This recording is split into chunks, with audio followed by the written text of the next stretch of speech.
Hi guys, I'll just wait for a couple of minutes for everyone to join in and then we will start.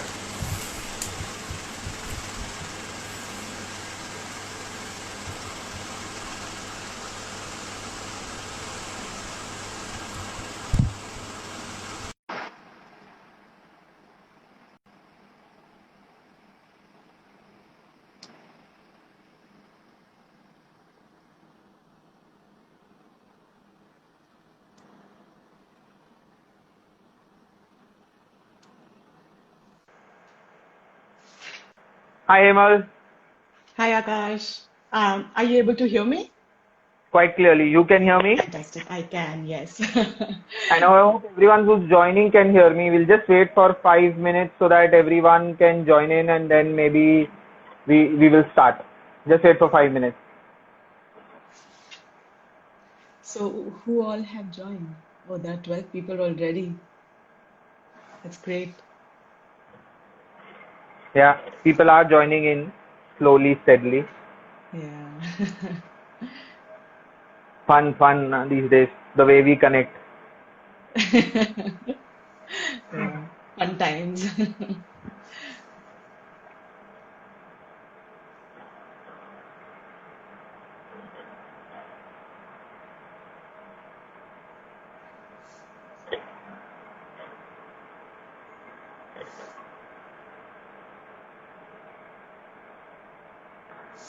I hope those who are joining can hear us. In case you just can't, you can just put up a comment that you cannot hear. So, we'll just see if anything has to be adjusted. I hope everyone can hear us quite clearly.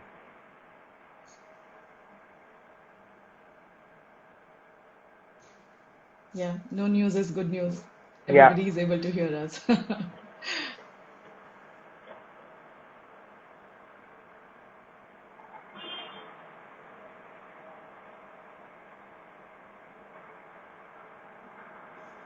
And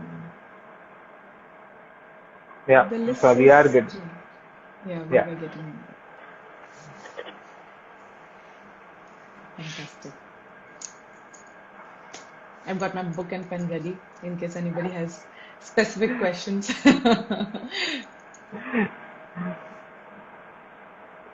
Mm, Great. So I think no, I'll wait. I'll wait for a minute more. We'll wait for a minute more. Sure.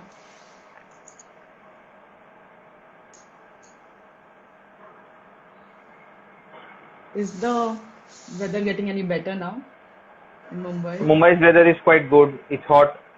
It rains occasionally. Okay. So it's the October heat plus some new weather. God knows what happened to the weather. Hopefully the year gets over soon. Yeah. Yeah. Now I think it's far away. It's still 3 months to go. Cool guys. So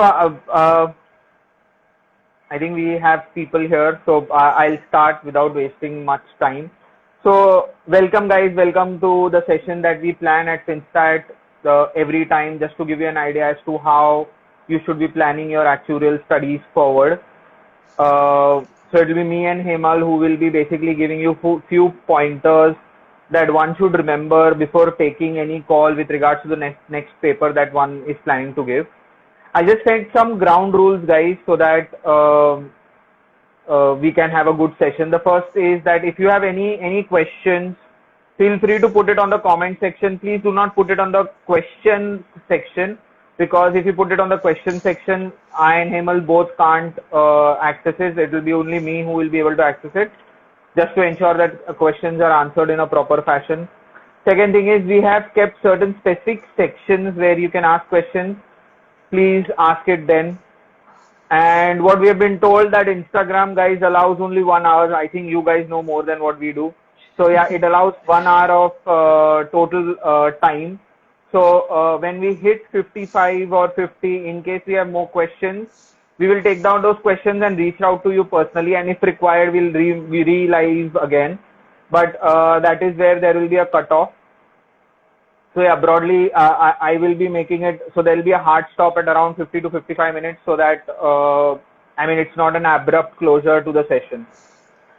Great. And broadly, we will be covering two aspects. One, what are the papers which will be taken up by Hemal? What are the papers? What is the nitty-gritties around it in the actuarial initial portion? And then we will get into what should be the order of papers and what paper ideally should be given next by me. So I'll hand it over to Hemal now to take it forward. Over to you. Thanks, Akash. Hi, everyone. My name is Himal. Most of you must be knowing us, but who don't, we are the founders of Finstat. We have started Finstat about 7 years back now already. 2013 is when we started, and it's been an amazing journey. And we have been training students for actuarial examinations when it was an old curriculum. Now, because there is a new curriculum, I'm sure a lot of you must be wanting to know what subjects are included in this new curriculum, what are the tools and techniques required. So I'll keep it a bit of short and sweet about the subjects. And in case if you need more information after this session today, we are going to put up a video which Akash has made about the individual subjects and how we can study them. So the two institutes that offer actuarial studies, which we are supporting at the moment, is the Institute of Actuaries of UK and Institute of Actuaries of India, the IFOA and IAI. The first level of papers that we are going to discuss today are the CP, the core principal papers. They are divided into three sections: maths, stats, and economics or business. The maths papers are generally the ones that they begin with, CM1, CM2, which is more into finance, financial mathematics, which has a lot of applications on insurance and finance. These two papers, the CM1 and CM2, are supported by Excel as the technical paper. The second set of papers, which are into statistics, are CS1 and CS2. They are the statistics starting from fundamentals, going up to model building, and they have R as a technical subject that you have to appear. So they are made up of CS1 and CS2. The third level is the two papers, business economics and financial economics, basically talking of corporate finance and explaining how business finances work. So these are the six main papers. Then there is CB3 as well, but these are the main six papers. These are the six papers in the CP series, which we will be talking about in detail on how do you go about choosing the paper. Even if you're starting first, that's fine. If you're already given certain papers, then what should be the next order of papers? Akash will be taking us through that. Over to you, Akash. Great. So thanks a lot, Hemal. So guys, that was a quick intro. I know lots of you, assuming you have started, would be having a fair idea as to what all is there in the actuarial initial papers, and we'll be discussing the initial papers. Now, as Hemal pointed out, there are three broad series: maths, stats, and business or economics. Each series has two papers, and in the business series there is one additional, which is basically a market-driven paper. Now, guys here who are planning to start up, so in case anyone here who is planning to start up with the actuarial studies, the first set of papers that you give is either the CM1 or the CS1. That's the first set that you give. After that, guys, in case, let's say I am already done either with CM1 or with CS1, you give the other paper. Basically what I mean here is, let's say you're done with CM1, you give CS1. If you're done with CS1, you give CM1. That's the first broad thing. Now let's say if you're done with both, let's say I'm also done with CM1 and with CS1, then you get on to the second order level of papers, which is CS2 and CM2. Now CS2, within CS2, CM2, CS2 is more difficult, more lengthy. So if you feel you will have time, which I think everyone should, considering that the lockdown is just keeping on getting extended through and through. So ideal shot would be for CS2. And if you feel there is some reason you may not have sufficient time and want to focus more on, let's say, a relatively shorter, I would not say easier, but CM2 is a little shorter in terms of the total content, then you go for CM2. Now, everyone here would be thinking, why did I exclude the business papers? So, let's say the CB1, the CB2 or the CB3 papers, guys, is typically to be given, and I'm referring to commerce guys here, since you guys would be having a fair idea of CB1, CB2, to be given whenever you feel that, let's say, I want to give another paper. So let's say this time if you feel you want to give two papers, you can give CB1, CB2. Or if you feel this time I want to give a lighter attempt, can give CB1 and CB2. There is no such order as such as to how you should appear for CB1 or CB2. So basically the CB1, CB2 papers do not have any connection with any of the remaining papers. So it's not that I need to know CM1 first before giving CB1 or any other paper. So CB1 or CB2 can be given at any point of time where you feel, let's say I want to give one extra paper, or let's say when you say I don't want to give much, I just want to focus on the basics and I want to try something out, something else out. So I'll repeat the order. The first set is CM1, CS1, either let's say if you're done with both, CM1 also is done, CS1 also is done, then you enter into the second lot.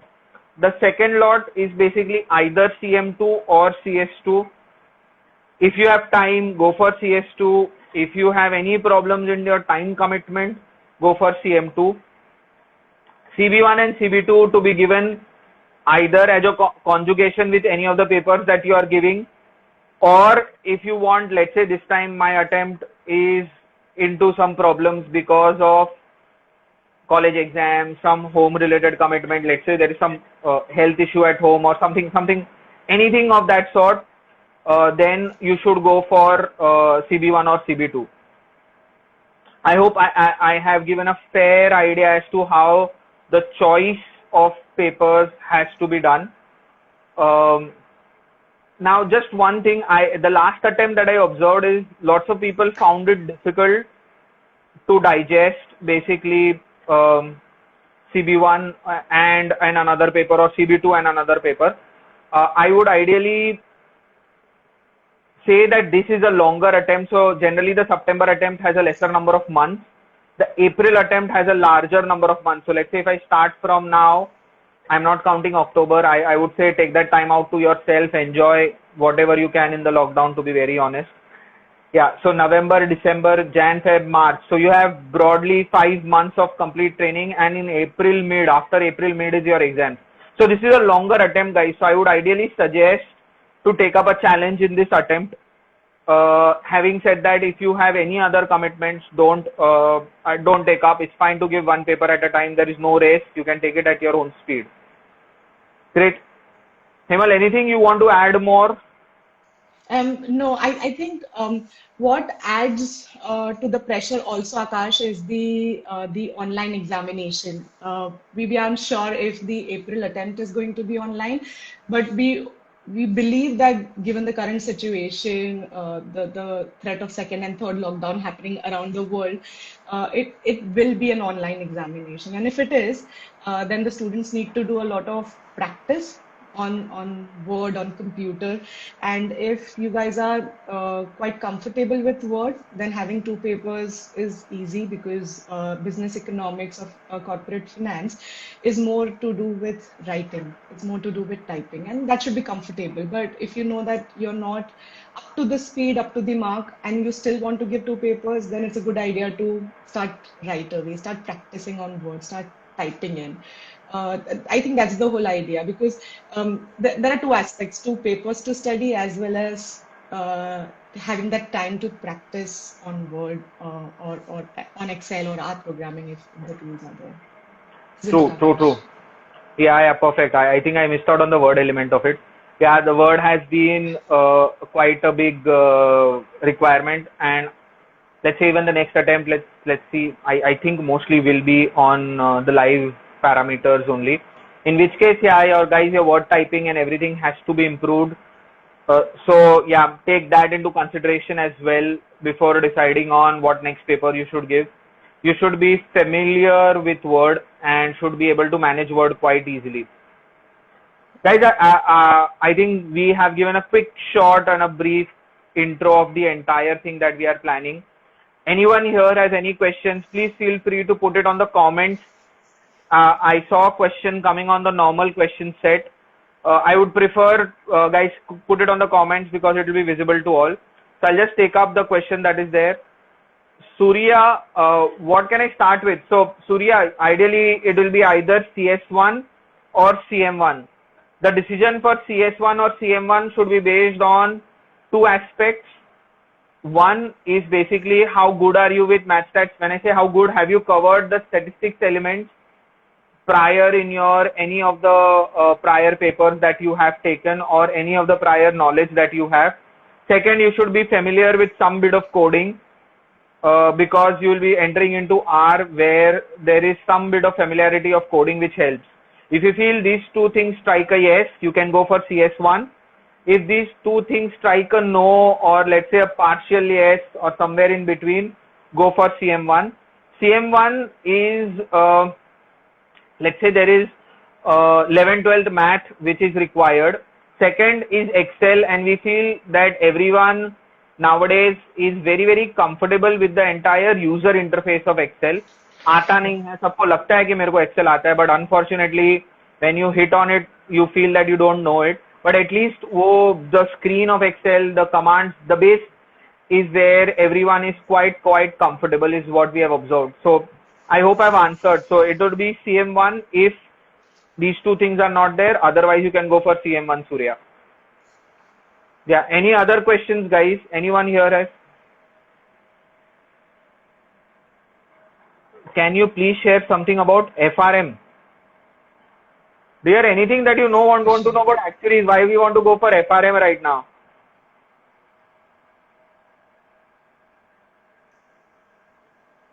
FRM, I would say it relates a lot to actuarial. Yeah. So if you are done with CM2, I think FRM would be CM2 and CS1. If you are done with that much, FRM would be fairly simple, Aryan.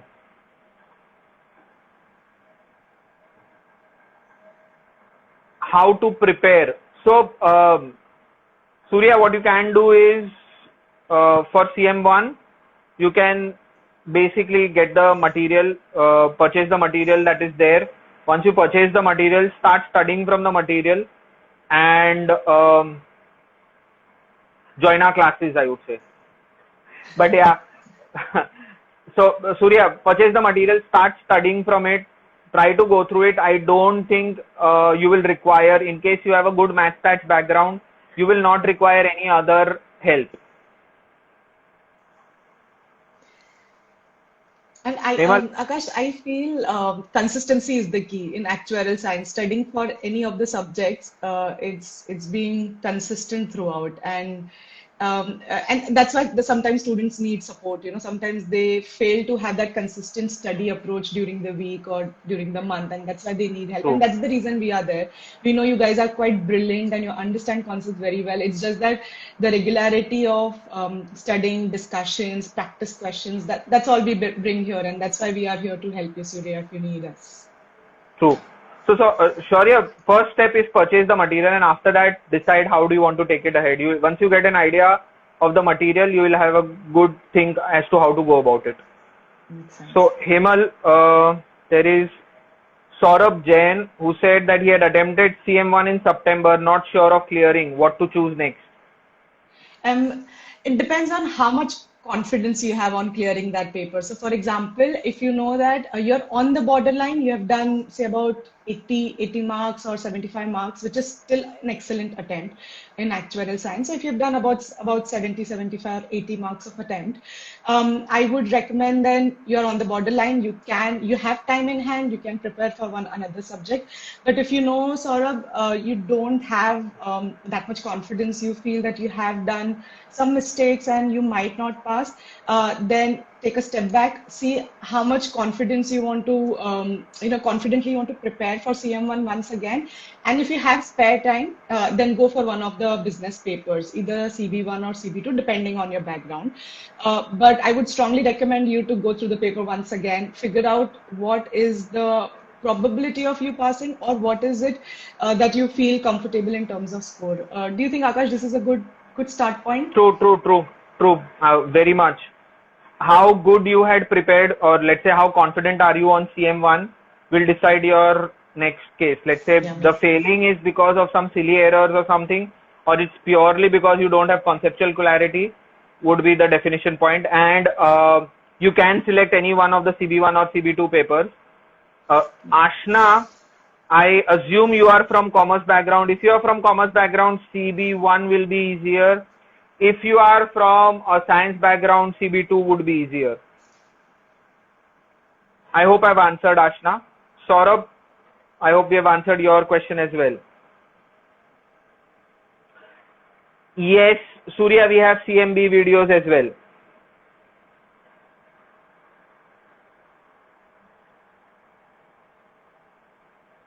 What is the job scenario for freshers with 7 papers? No. I think we have been posting quite a lot. So for a change, one thing is there, COVID hasn't impacted the actuarial fraternity a lot. In the last, I think, I would say last 2 or 3 weeks, we have been posting a lot of fresher inquiries early on our page. And in case you want, you would be, in case you want, you can apply for them. So it's not that the job scenario is changed a lot. It's still the same. Yeah. Just to add to what Akash has mentioned, that yes, there are job opportunities that are coming up for freshers. So it's not completely only for experienced. They are hiring freshers like Prudential, ACES, ICICI. What you can do is, in another few days, we are thinking of reaching out to all the student community and set up a career cell, which we call as FinStat Careers. And we will ask you to submit a resume, and we are hoping to reach out to the industries as well, bridge the gap, get you to the industrial experts and get them your profile for hiring. So we are going to do something in the next few days. So guys, watch out for our page for more updates on the job. Great. So no graduation, but 9 papers, good for freshers. I don't know what your actual account is, but no graduation, I would say, is a problem area. I think you should be graduating. I assume no graduation basically means you are in graduation and not that you have left graduation. CB series includes the theory only, or does it include solution sums? So Riddhi, CB series in case of CB1 has 20 marks of MCQ and some sum. In case of CB2, it has around 35 marks of MCQs but no sums. So I would say, though it is theoretical, but does not mean that it's not scoring. So मतलब MCQs की वजह से it becomes a lot scoring, Riddhi.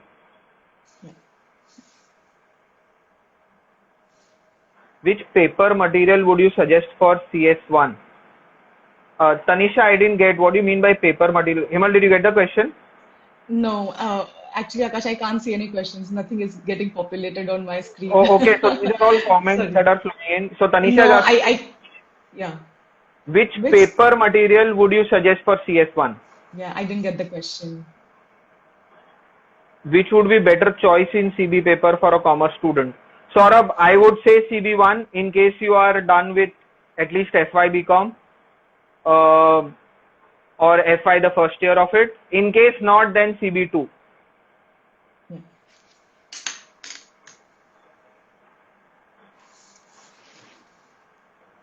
Fio Mehta. So Fio Mehta is saying that she's in the same position as Saurabh, basically given CM1 and not sure about passing. So is it okay to start CS1 right now and then after the result I decide whether or not to go for CB1 or CM1 again along with CS1? So there's a confusion between CS1 and CB1 until the results, is it? Correct. As Akash rightly said, that it's one of the longest duration. So in the year, we generally have a short duration of exam preparation and long, and this one is pretty long, isn't it, Akash? So I think if you think you're confident and you can prepare, you can make a decision, around the results as well, whether you want to chuck CS1, keep it aside, and then pick CB1. But results are around mid-December. We still have more than 2 months to go. I believe if you focus preparing for CS1, you will get through good concepts already there. And after the results, you can start revising CM1 and then you can decide. But I would suggest that if you have gone through halfway the whole CS1 portion, then why not continue CS1? Because you still have time until April, another 4 months in hand, approximately. So here it goes back to the same question that we asked Saurabh, is basically how confident are you on CM1?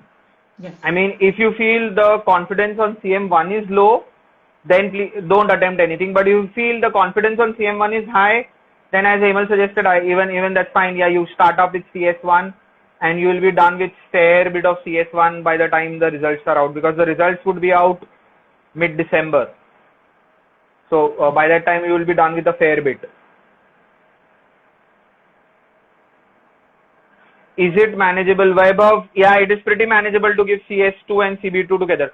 CB1 and CB2 can go with any other papers. I don't feel it will be not manageable. CS2 and CB2 is fairly manageable, and the point is CS2 starts early, Vaibhav. So by the time CB1 or CB2 would start, you would have done quite a bit of CS2 and you would be ahead in terms of portion. And then let's say 1.5 month के बाद you can easily decide कितना अच्छा लगा CS2. So let's say 1 month में you found CS2 to be very manageable, take up CB1 or CB2. If you find no boss, it's taking a lot of time, I would rather go for CS2, you go for that.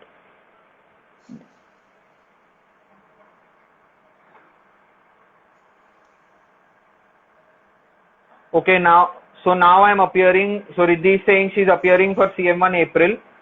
Is CB1 lengthy or is it manageable? Riddhi, it's manageable. I assume you are commerce background. If you are commerce background, it is manageable. If not commerce background, then I would go for CB2 because let's say मैं अगर science background से हूँ तो थोड़ा basics of accounts में time लगता है.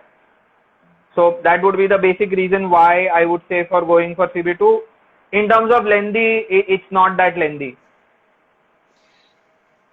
And CB2 is mostly theory, and it has a lot of fun concepts of economics. The modified portion or the updated portion has fun topics, more real term, and especially now people are talking a lot about economics and how the economics of the world is changing. So there'll be a lot of fun learning there. So if you're planning to pick up CB2, it's a good time. It's a good time to learn how the impact of the pandemic is happening on the micro and macroeconomics of a country. Great. So, is the April 2021 exam going to be online? Samiksh, we feel it will be online as of now. I haven't heard anything from the IFOA, but the final thing would be coming from there only. Yeah. So, as of now, we feel it will be online, but don't know. I mean, there's not a definitive answer to that. So Hemal, there's one Shan. I am a science student and in my third year of graduation. I have attempted CM2 September attempt. So would CB1 be good for me for April? I think I have CB2 background, but CB1 would be worth it for April attempt. So he's a science background done with CM2, confused between CB1 and CB2. And he's in the current final year, isn't it? Correct. I would, if I'm in your shoes, I would prefer doing something which is something in my comfort zone, because it's my final year. I want to get good grades in my final semester as well.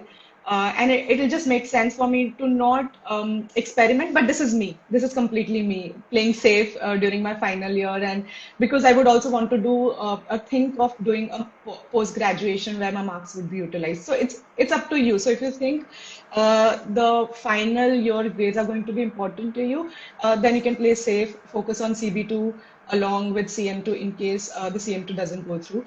But if you think you have a lot of time, we do have a lot of time in hand. And if you think you want to learn something new, challenge yourself because your TY studies are taken care of, then CB1 is a good start point as well. So either decide between CB1, CB2, depending on how much you're prepared for your final year examination.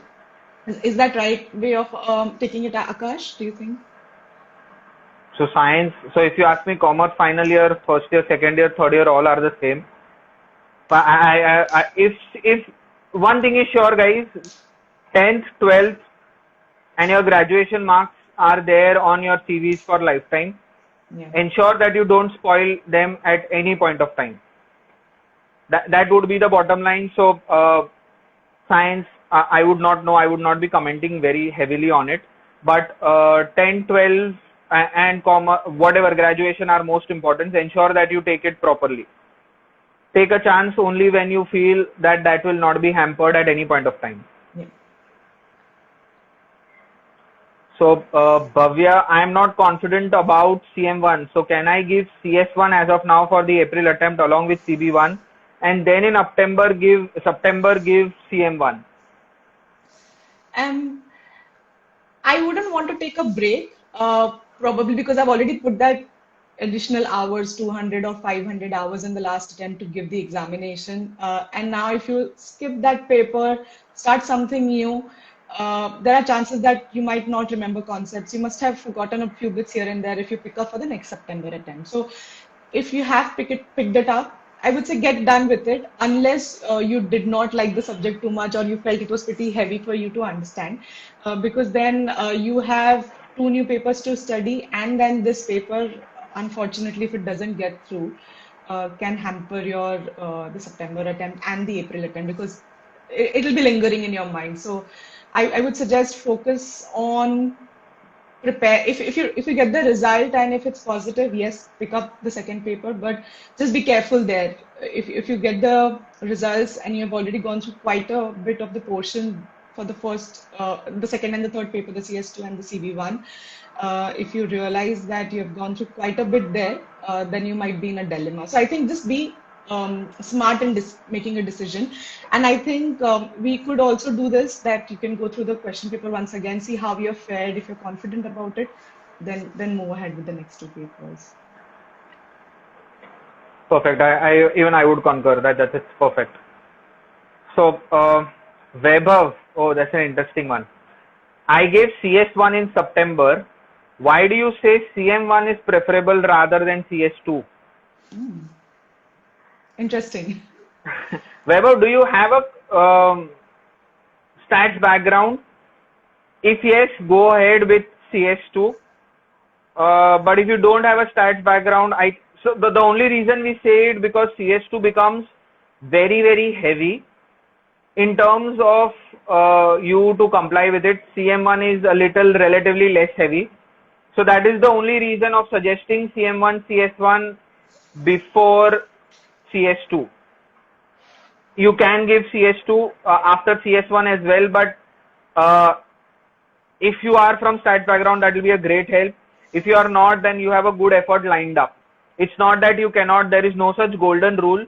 This is what we have observed over a period of time and are commenting on based on our experiences.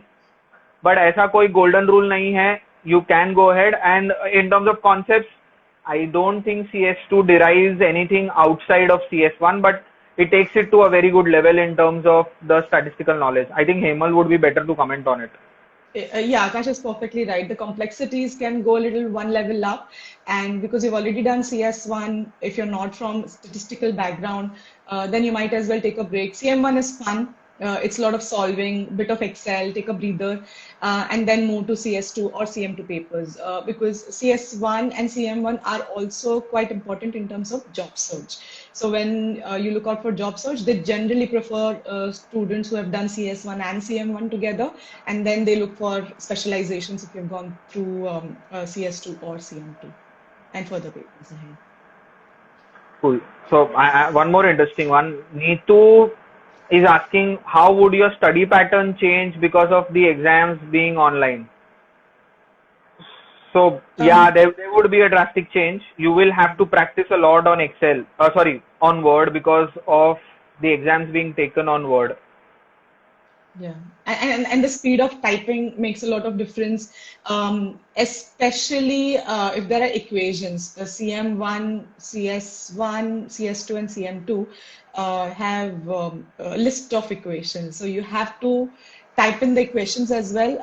Luckily, the institute had given us the freedom of choosing whether we want to go ahead with an equation editor, or we could decide to type the equations in how you would do it in a programming language. So there was an option provided, I think, which is good because some people are more comfortable writing in the equation editor format. The way you write on a paper, you can simply copy that on the Word format. But there is a lot of typing that is required because when you write, you have your muscle memory, which makes it easier for you to write. But when you type, you have to think, type, and then reevaluate whether your equation is looking correct. So start practicing right away. If you've already started studying for a subject, don't wait until a month or 2 months before the examination to start practicing Word. It has to go hand in hand. So if you have practice questions, assignments, tests, start doing it in proper Word format instead of on a paper.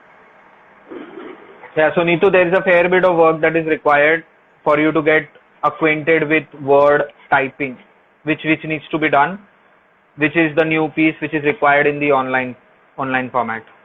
Yeah. I saw in few job profiles for actuaries that they need computer knowledge. What to do about the other programs? So we are learning R. What to do about other programs? Right. So nowadays, programs like Python, Julia, Tableau, Power BI, they are forming an important part of the whole data science structure or the data architecture of a company. If you know R and Excel for a starter, for a fresher, that is good enough. That is good enough to get a job, get into the job. But as they say, the studies never stop. It's a good idea to pick up something if you have time, like Python. Python is picking up in the industry along with R programming, though R programming still, I think, is in the forefront of statistical analysis, but Python is very useful for data analysis. So I would say start learning if you have time, and I think people have time because of this COVID situation. Everybody is homebound, so there's a lot of time that we can invest in studying new tools like Python, Julia, Tableau. There is a Tableau version of public available. There's Power BI, which is easily, freely available. So you can start practicing in those directions. Don't stop learning. Don't restrict yourself to only curriculum learning. Perfect. And all of that is required. So you can start doing it, Ashna. It's important. Tanisha is asking, can I start CS1 as my first paper even though I am from commerce background? Ideally, Tanisha, if we would suggest, because R becomes a lot difficult because user interface thoda sa difficult hota hai. If you have some programming knowledge, it will be great. If not, then CM1 would be preferred. Nahi, to you'll have to study the statistics also, which is going to be a new subject, and art programming, coding as well, which is going to be again quite new. So, though we have time, so we wouldn't discourage you not to do it. But as Akash said, if you have that flair of programming, or if you like statistics, then you can give CS1 a try. Otherwise, CM1 is a good start because as soon as you pass CM1, which is fun paper, I would say. It'll be good fun. It'll be more confidence building once you pass that paper and then move to the next one. I have just completed SY BSc and want to start with actuarial papers. If by the time I graduate, I have cleared 3 papers, will I get placement as a fresher? Yeah, 3 to 4 papers I think would suffice, assuming it's not the CB series papers. Yeah. That is the only thing. If it is any of the remaining 3 papers, it's fine. You can start your career within the actuarial domain. Yeah. Just a sec. I'm just scrolling down. Are there many more questions, Akash? There are. So one more confusion here. All the CM, CS and CB papers are compulsory to do, or it's just stick to a particular series of papers? Riddhi, all of them are compulsory to do. There is no defined order is what we are trying to say here. Matlab, I can give CS1, uske baad I can give CB, uske baad I can give CM, then come to CS2. But yeah, matlab, whatever permutation combination you choose, you will have to complete everything. So there is no option in the core principles section, but once you move to specializations, that's when you start choosing a specialization and do specific papers of your specialization. For example, finance, insurance, health, life, pensions, and so on. But the first initial papers form the base of the actuarial study, so it's a part of compulsion study. Is there any possibility of April attempt to be held offline? Janvi, no clue, but the possibility of it being online is more than it being offline. Yeah. I think we would be taking the last set of questions. Is doing MCOM useful for job? MCOM ideally is only used, so I'm talking purely in terms of commerce here. MCOM is only used if you have any plan of going abroad and want to complete the 16 years of education. In terms of a job, it does not have that much of a relevance. In case you are looking out for more job related stuff, I would prefer an MBA over an MCOM. So go for an MBA for a job related approach. If you are planning any abroad post-graduation studies, then MCOM is fine.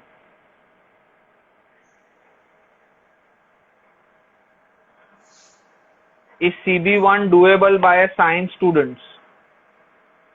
Is it theory or are there some? Himal, is CB1 doable by science? I think That's a good question. I am from science background. I have done my master's in statistics, and I would say not coming from an accounts background, it took me some time. But luckily, I had Akash who could explain me stuff in more logical way, relevance to the current scenario, and it did help. But I did have to take some help from Akash at that point in time. So I would say it's not difficult.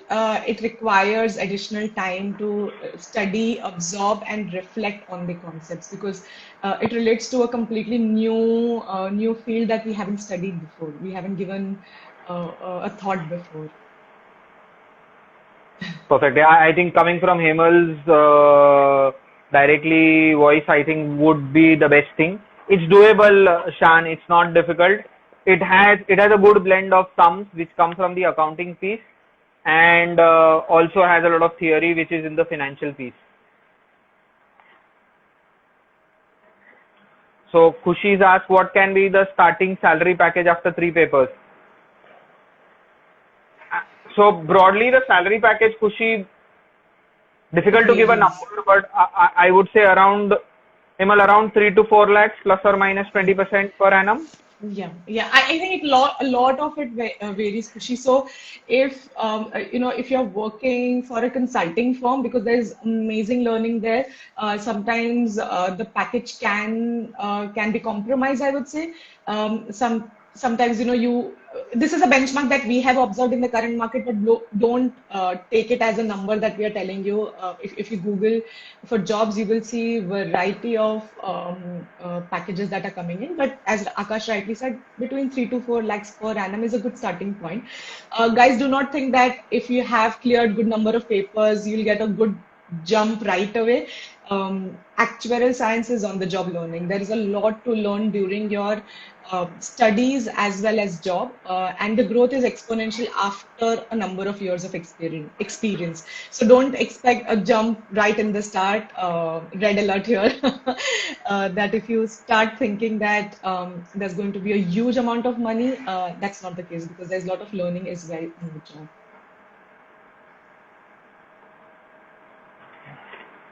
I think we have covered everything. Oh, Just fantastic.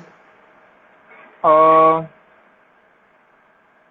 after completing 2 papers and graduating in statistics, we should go for job or masters. I think Hemal, for you. It depends completely on you. So if I talk about my experience, I wanted to do my further studies in statistics. So I did go ahead with my master's program, but it completely depends on you. Doing a master's in statistics helps in actuarial science, especially if you're planning to do your actuarial career in general insurance. There is a lot of statistical analysis used, like CS1, CS2 concepts are used, and masters would help. but it completely depends upon your choice. I had done because I wanted to study further. If you want to, then Masters of Statistics is going to be a good support for your actuarial studies as well. Is doing a PhD in actuarial useful? PhD is useful anytime. So I That think requires a lot of patience, a true. lot of time commitment, patience, perseverance. I think you learn a lot of peripherals of your life while doing PhD. So PhD is useful. I don't know if there is dedicated actuarial PhD. True. Uh, Generally, PhDs are in the mainstreams. Like, for example, in science, you can choose actuarial as a part of your study, and maybe come up with something which is more innovative, more useful for the industry in the practical approach way. Yeah, PhD is always useful. That's a good point, actually. Yeah, we don't know whether it can be pure actuarial. You can take one of the allied fields into something, into insurance or something, or financial services, statistics, something like that. Uh, what's the growth prospect of actuarial in stock markets? Akash, so actuarial science comes wherever there is a lot of mathematics, or let's say very lot of quantitative skill sets required. So I would say in the entire capital markets domain, so stock markets, money markets, banking, there is a good bit of technical skill sets that are used, which an actuary brings. So anything in the quantitative side of finance, so quant finance is what they call it as. Anything on the quantitative side of finance, it will help you a lot. There are a lot of consultancy firms that are recruiting in good numbers in this domain, and it's one of the growing fields. Quant finance is one of the growing fields for actuarial application.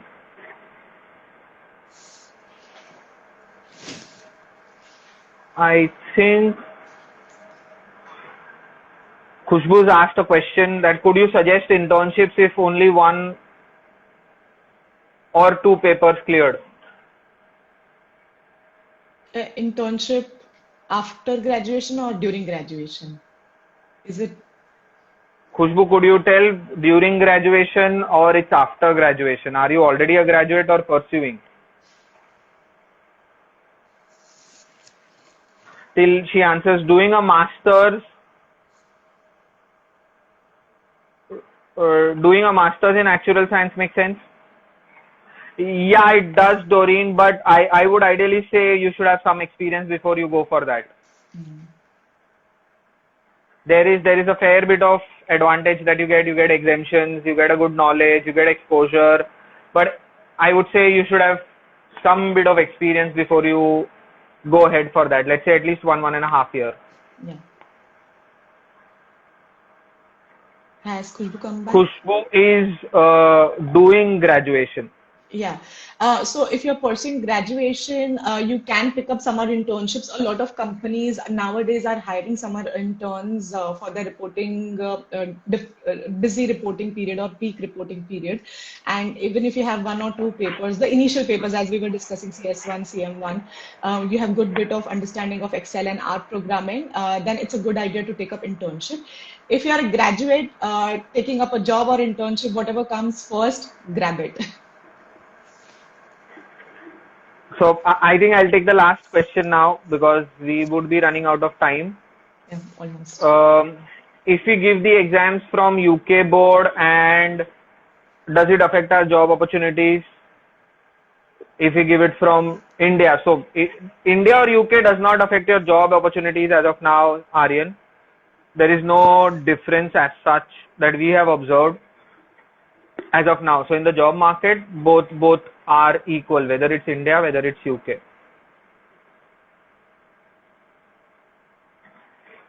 Correct. Is there anything else? Oh, guys, the last one, I think, and I'll have Hemal on this. Hemal, for you. I am currently working in WTW Pension Okay. but interested in reinsurance or general insurance. So should I look for a general or reinsurance job, or should I gain experience for at least a year? Um, if you're planning to go into a GI or a reinsurance industry, I think it is a good time to move now, because pensions, I wouldn't say adds a lot of value. Is what my discussion and understanding is from the actuaries who are in either of these fields. So if you are interested in general, I would say move sooner, and reinsurance as well, move sooner, because there's no add-on value if you keep on learning in pensions domain. That's what purely my understanding and my experience from discussing with the actuaries working in pension and GI. Great, guys. I hope we have answered as much questions as we have. I'll quickly answer one of them that have come. Can we do masters in actuarial science after BCom? Yes, we can. There is no issue on that. You should have some actuarial papers done. That's it. Can PhD scholars work in industry? Yes, Sharon. Even if you are a doctorate, there is no problem in working in industries. Yeah. So don't worry on that. There is no problem on that. Are there other institutes other than UK and India for actuarial papers? There are. You can give it from the SOA, which is the US, or the CAS, which is again the US. So you can also give it from the US bodies. But US bodies recognition in India is a little less, I would say. So because of which people prefer to give it from the India and UK bodies.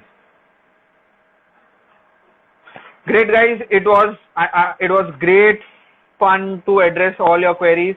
In case you feel there is anything which is left and we could not address for any particular reason, feel free to reach out to us on any of our numbers. Yeah, we'll be more than happy to revert on it. Thanks for being such a patient audience and listening us out. Thanks a lot. All the best for all your exams. Thank you, everyone. Thanks, Akash. Thank you. Bye, Hemal. Have a good day. And you, bye. Bye.